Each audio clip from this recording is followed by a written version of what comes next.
Всем привет, меня зовут Алла, и в этом видео будет подробный мастер-класс по пошиву вот такого блока из джинсов, а также из кружева и сетки. Долго тянуть не буду, приступаем. В качестве основы я использую остатки от производства синтепон и с двух сторон тоненькая ткань. В качестве основы можно взять все, что угодно. Так как у меня синтепон, прежде чем начать с ним работать, проутюживаю, чтобы ушел объем, осталась только плотность. Вот что у меня получилось. Также я уже отутюжила и подготовила джинсовые кусочки. И вот такое разное тоже в остатках. У меня есть кружево. Небольшие у меня такие кусочки. И сеточку тоже буду использовать. Начинаю я с уголочка. Прикладываю лоскуток. Беру следующий. Прикладываю сначала лицом. Смотрю, как мне хочется его пришить. Если нравится, совмещаю лицом к лицу и делаю строчку. Прошила, отутюживаю. Хочу сразу закрыть вот это место. Беру лоскуток и прикладываю сначала, вот смотрю вот так, как мне, чтобы хватило. Накладываю и прошиваю, но сначала проутюживаю. Закрепок я не делаю, так как каждая предыдущая строчка будет перекрываться следующей. Лишние припуски я всегда срезаю, потому что мне дополнительная толщина не нужна. Иду к утюгу, отутюживаю. Также лишнее можно срезать и тут сразу, но я это сделаю чуть позже. Беру следующий лоскут, прикладываю, смотрю, подходит, смотрю также угол и тоже слежу за тем, чтобы не было у меня параллельных линий. Они смотрятся не очень, но это опять же по желанию, мне не нравится. Вот так нравится, прикладываю, делаю строчку. Чтобы мне не повторяться, на каждом этапе я срезаю лишнее и отутюживаю. Далее я хочу пришить лоскуток уже с кружевом. Смотря какого цвета вы хотите использовать кружево. Если вам с кружевом не нравится этот блок, можно сделать и без него. Я прикладываю просто вот так сначала джинсовую ткань, затем примеряю кружево. Если мне все нравится, лицом к лицу точно так же пришиваю. Пока тут я ничего не трогаю, беру следующий лоскут и я хочу сделать, закрыть вот этот уголочек, прикладываю и пришиваю. Далее я поступаю вот так. Тут я ориентируюсь, вот видно, да, на джинсовую ткань.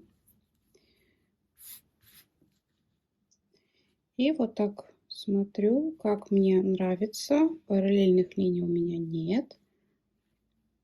И да, мне все нравится. Пришиваю. Тут кружево я отдельно срезаю и не до конца, вот так просто. А это убираю. Вот так я прикладываю следующую. Но тут, видите, я лишнее не срезала, но я хорошо вижу, где у меня срез. Прикладываю, смотрю, если мне нравится и под каким углом я это хочу сделать. Вот так прикладываю и тут сразу же срезаю кружево. То есть вот это все кружево у меня остается целое. И вот этот кусочек я дальше еще тоже пришью. Для удобства я все-таки срезала, выровняла срезы. Беру следующий лоскут и его я также буду делать с кружевом. Вот этот кусочек буду использовать, прикладываю. Все нравится. И вот так пришиваю. Готово. Следующую полосочку прикладываю и пришиваю. Вот сейчас уже нужны кусочки побольше. Почему? Потому что, смотрите, если я, например, пришью вот такой, то у меня будет открыт вот этот срез, и мне его нужно будет перекрыть. Поэтому на этом этапе я уже беру такие кусочки побольше. Можно их соединить между собой, я чуть позже покажу. Вот так прикладываю, смотрю, как мне хочется больше, меньше. Вот так. Пришиваю. И, как я и говорила, кружево у меня экономится. То есть вот почему я его не срезаю. Ну и тут у меня вот срез. Вот. То есть то, что у меня тут осталось, это кружево, вот его и не хватает. Остальное я также буду применять. Теперь я хочу сеточку. Прикладываю, смотрю, что мне хватает, потому что сеточки у меня совсем небольшие кусочки. Можно даже вот так. Да. Прикладываю и прошиваю. Но вот такие куски огромные мне не нравятся, поэтому тут, конечно, я сейчас буду их максимально делать меньше. Вот так прикладываю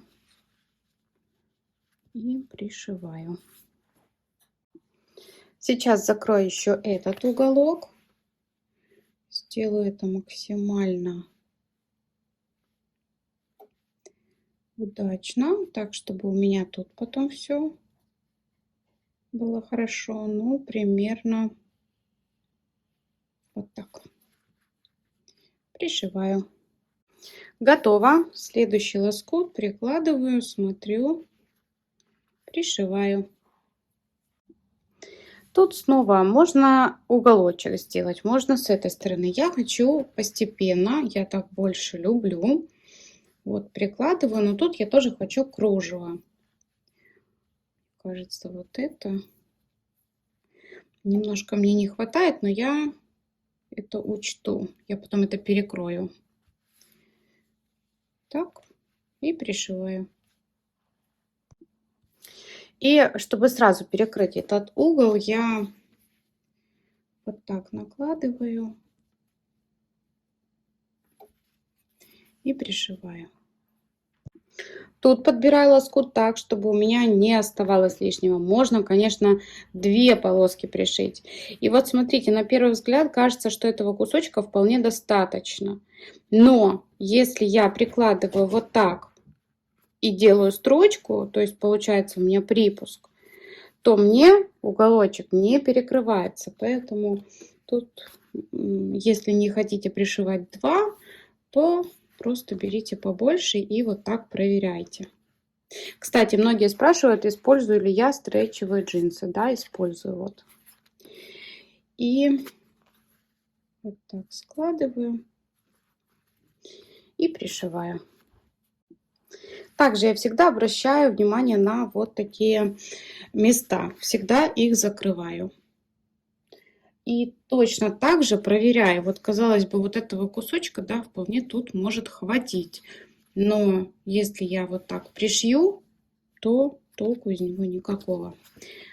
Поэтому прикладываю побольше. Можно даже вот так, чтобы тут лоскуты были поменьше. Я не очень люблю крупные элементы.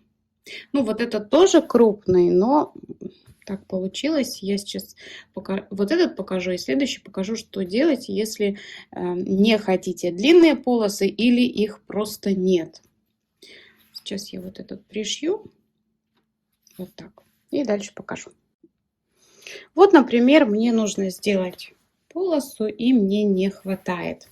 Я беру все, что у меня есть, какие-то кусочки, обрезки, но сшиваю не ровно вот так, чтобы были ровные вот такие линии, а немножко наискось. Вот так пришиваю. И пришиваю их столько, сколько нужно. Можно пришивать, например, если у вас какие-то небольшие кусочки, вот так. Вот этот очень удачный, да, например, вот так пришиваю. Получается. А далее вот так пришиваю. И далее уже сейчас я сошью их и покажу. Вот лоскуты мои собраны, и сейчас я просто выравниваю их в одну полосу. Причем я выравниваю только по одной стороне. Вот так, например, прикладываю, подходит, и пришиваю. Вот так получается. И также я продолжаю. Я думаю, что на этом этапе все понятно. Я показала и уголки, и начало. Я продолжаю и уже покажу готовый результат. Блок я закончила. Вот так он выглядит. Шить начинала вот с этого уголочка. Из подобных блоков можно шить абсолютно любое изделие. Все зависит от размеров и объемов и того, какое изделие вам нужно. Можно также больше использовать кружево или наоборот его вообще не использовать. Все, как говорится, на вкус и цвет. Но если вам интересно, куда именно эту заготовку применю я, подписывайтесь на канал, и вы ничего не пропустите. На этом видео подходит к концу. Если вам понравилось, поставьте лайк, напишите комментарий. А если остаются какие-то вопросы, всегда можно написать мне личное сообщение. Все мои контакты есть в описании под этим видео. На сегодня все. Всем пока-пока!